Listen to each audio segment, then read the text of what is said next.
जय हिंद, जय भारत, वंदे मातरम। आपका स्वागत है ऑडियो बुक में। आज हम जानेंगे सुभाष चंद्र बोस के बारे में, जिन्होंने आज़ाद हिंद फौज की स्थापना की। सुभाष चंद्र बोस ब्रिटिश साम्राज्य को उखाड़ फेंकने के लिए भारत के बच्चे बच्चे को स्वतंत्रता की बलिवेदी पर हंस हंस कर अपनी जान न्यौछावर करने को तैयार करने के लिए तुम मुझे खून दो, मैं तुम्हें आज़ादी दूंगा का नारा देकर जिस महायोद्धा ने स्वतंत्रता सेनानियों के खून में शक्ति का संचार करते हुए संपूर्ण देश का अभूतपूर्व नेतृत्व किया, वह महान स्वतंत्रता सेनानी सुभाष चंद्र बोस किसी परिचय के मोहताज नहीं। उनके राजनीतिक कौशल, नेतृत्व क्षमता, अदम्य साहस एवं शौर्य का ही कमाल था कि पूरी दुनिया को अपनी शक्ति से भयभीत कर देने वाला नाजीवादी जर्मन तानाशाह हिटलर भी उनसे प्रभावित होकर अपने सैनिकों को उन्हें शाही सलामी देने का आदेश देने को बाध्य हो गया। सुभाष चंद्र बोस के अतिरिक्त भारतीय इतिहास में ऐसा कोई भी व्यक्तित्व नहीं हुआ जो एक साथ महान सेनापति, वीर सैनिक, राजनीति का अद्भुत खिलाड़ी और अंतर्राष्ट्रीय ख्याति प्राप्त पुरुषों नेताओं के समकक्ष साधिकार बैठकर कूटनीति तथा चर्चा करने वाला हो। महात्मा गांधी के नमक सत्याग्रह को नेपोलियन की पेरिस यात्रा की संज्ञा देने वाले सुभाष चंद्र बोस एक ऐसे व्यक्तित्व थे जिनके पांव लक्ष्य से कभी पीछे नहीं हटे। उन्होंने जो सपना देखा उसे साधा। ऐसे महान व्यक्तित्व सुभाष चंद्र बोस का जन्म 23 जनवरी 1897 ईस्वी को उड़ीसा प्रांत के कटक शहर में हुआ था। उनके पिता जानकीनाथ बोस एक प्रसिद्ध सरकारी वकील थे, जिनके पूर्वज पश्चिम बंगाल के 24 परगना जिले के केदालिया गांव के निवासी थे। सुभाष चंद्र बोस की प्रारंभिक शिक्षा कटक में हुई थी। आगे की शिक्षा के लिए उन्होंने कलकत्ता के प्रेसिडेंसी कॉलेज में प्रवेश लिया। उनके पिता चाहते थे कि बोस प्रशासनिक अधिकारी बने। अपने पिता के इस सपने को साकार करने के उद्देश्य कलकत्ता विश्वविद्यालय से बीए करने के बाद वे इंग्लैंड चले गए और वर्ष 1920 ईस्वी में भारतीय सिविल सर्विस की परीक्षा में चौथा स्थान प्राप्त किया। उस समय आईसीएस की परीक्षा पास करना आसान नहीं था। इस महत्वपूर्ण उपलब्धि के प्राप्त करने के लिए उन्होंने अंग्रेजों के अधीन कार्य करना स्वीकार नहीं किया था, अतः उन्होंने यह नौकरी करने से इनकार कर दिया और देश के स्वतंत्रता संग्राम में कूद गए।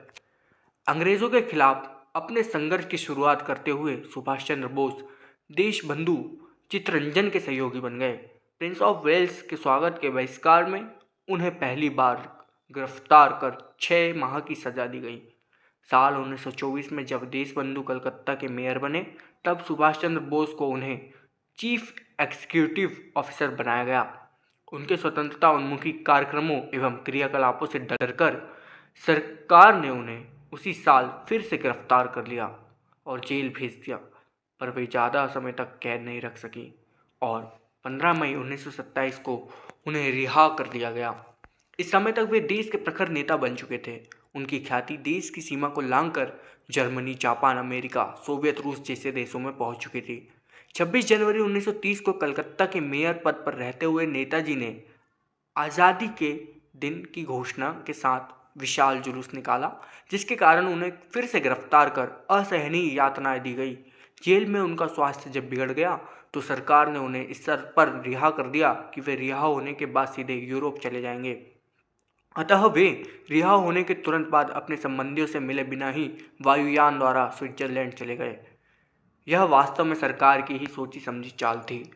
उन्हें रिहा नहीं किया गया था बल्कि निर्वासन कर दिया गया था, और यह बात तब स्पष्ट हो गई थी जब अपने पिता की मृत्यु पर स्वदेश लौटते हुए वे गिरफ्तार कर उन्हें उनके घर में ही नज़रबंद कर दिया गया था। लगभग 1 माह तक वे इसी तरह नज़रबंद रहे। इस दौरान उन्हें किसी राजनीतिक चर्चा में भाग लेने नहीं दिया गया, अतः वे पुनः यूरोप लौट गए। विदेश में रहते हुए देश की सेवा करना कठिन था और ब्रिटिश सरकार ने उन्हें स्पष्ट कह दिया था कि भारत में वे केवल 2 जेलों में ही रह सकते हैं। फिर भी वे स्वदेश लौटे। इसका परिणाम यह हुआ कि फिर से उन्हें गिरफ्तार कर लिया गया। उनकी गिरफ्तारी से देश भर में क्रांति की लहर फैल गई, पर सरकार टस से मस नहीं हुई। इसी बीच उनके बिगड़ते स्वास्थ्य को देखकर उन्हें पहले की तरह फिर से रिहा कर दिया गया। वर्ष 1938 में कांग्रेस के हरिपुरा अधिवेशन में गांधी जी द्वारा नामजद उम्मीदवार पट्टाभी सीतारामैया के विरुद्ध अध्यक्ष का पद चुनाव जीतने में वे कामयाब रहे, पट्टाभी सीतारामैया की पराजय को गांधी जी ने अपनी पराजय बताया।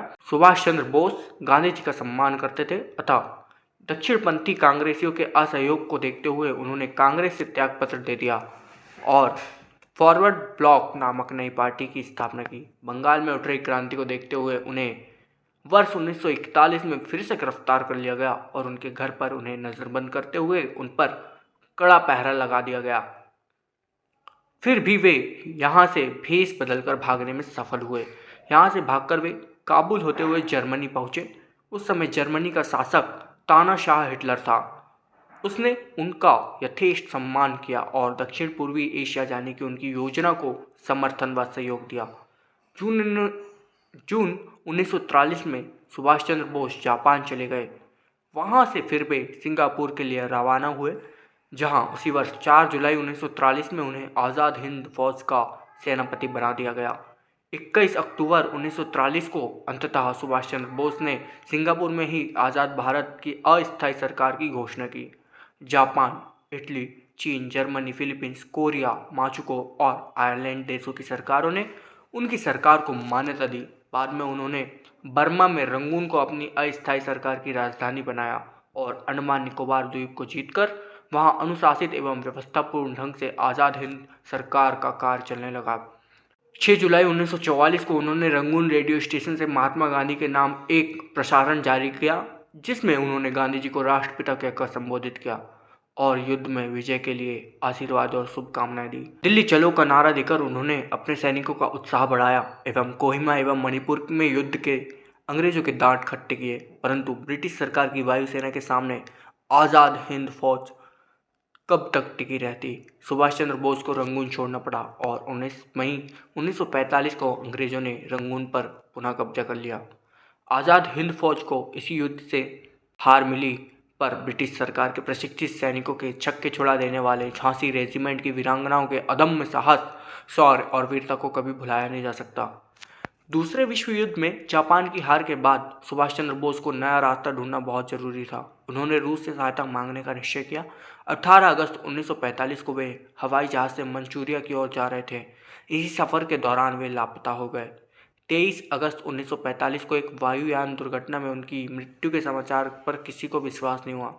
उनके प्रति लोगों के अनन्य दुर्लभ प्रेम की भावना का ही परिणाम था कि 20वीं सदी के अंत तक भारतवासी यह मानते रहे कि उनके प्रिय नेताजी की मृत्यु नहीं हुई है और आवश्यकता पड़ने पर वे फिर से देश की बागडोर संभालने के लिए कभी भी आ सकते हैं। देश के स्वतंत्रता संग्राम में सुभाष चंद्र बोस की भूमिका को देखते हुए 1992 में उन्हें मरने के बाद देश के सर्वोच्च सम्मान भारत रत्न से सम्मानित किया गया। नेताजी आज हमारे बीच सशरीर उपस्थित नहीं है, पर देश का उनका अमर संदेश आज भी हमारे लिए सब कुछ न्यौछावर करने की प्रेरणा देता है। जय हिंद, वंदे मातरम।